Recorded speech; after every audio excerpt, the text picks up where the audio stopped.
Біз қазір бай мен кедейді көп салыстырамыз ғой. Осы бай болайық деген әңгіме көп қазір. Бірақ шынтуайтына келгенде біз бір нәрсені мойындағымыз келмейді. Жер бетінде 7 миллиард адам жағдайын жасап тастасаң да, еш уақытта барлығы бай болмайды.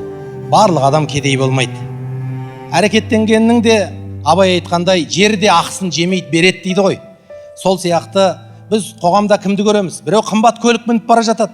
Керемет, қымбат үйдің қасынан өтіп бара жатасың. Бірақ бір Сейфуллинаның бойынан өтіп баратсаң, бір бауырымыз жұмысқа жалданып, бір күндегі 5000 теңге үшін жанын жалдап, табанынан суық өтіп тұрады. Бірақ біз бақытты адамды бай деп ойлайтын, бақытсыз адамды кедей деп ойлайтын қарама-қайшы көрініске түсіп жатырмыз.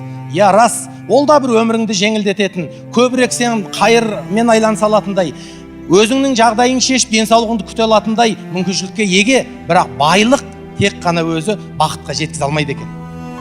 Бай болмайда бақытты болудың жолдарын бабаларымыз үйретіп кеткен екен. Бай болмайда бақытты болудың жолдарын кешегі ізгі бабаларымыз жеткізіп кеткен екен. Сондықтан қолдан келсе бай болайық. Себебі үстіңгі қол астыңғы қолдан абзал дейді. Тырысайық, талпынайық. Бірақ тағдырыңызда ол нәрсе болмаса, кіжініп, тағдырыңызға риза болмай, әркімменен ұстасып, өміріңізді кіжінумен Абай айтқандай өткізуге болмайды екен. Қоғамнан біз қазір көп нәрсе қандай байқаймыз десек, ашуланып жүрген адам көп.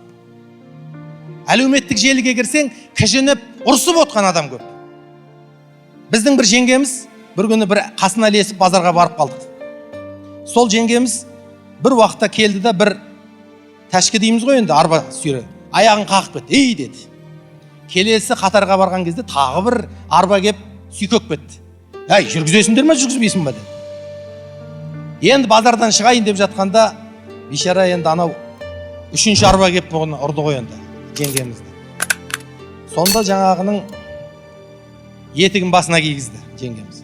Сендер не? Мына базарда жүргізесіңдер ме, жүргізбейсіңдер ме мені? Бүгін күні бойы мені ұрумен келетсіңдер сендер деді. Былай қарасаң, анау арба бір бөлек, мынау арба бір бөлек, анау арба бір бөлек. Үшінші арба мүмкін ең жеңіл ұрғаны болуы да мүмкін. Бірақ біздің мәселеге, проблемаға деген қате көзқарасымыздың себебінен біз біреуге проблема жасамайды екенбіз.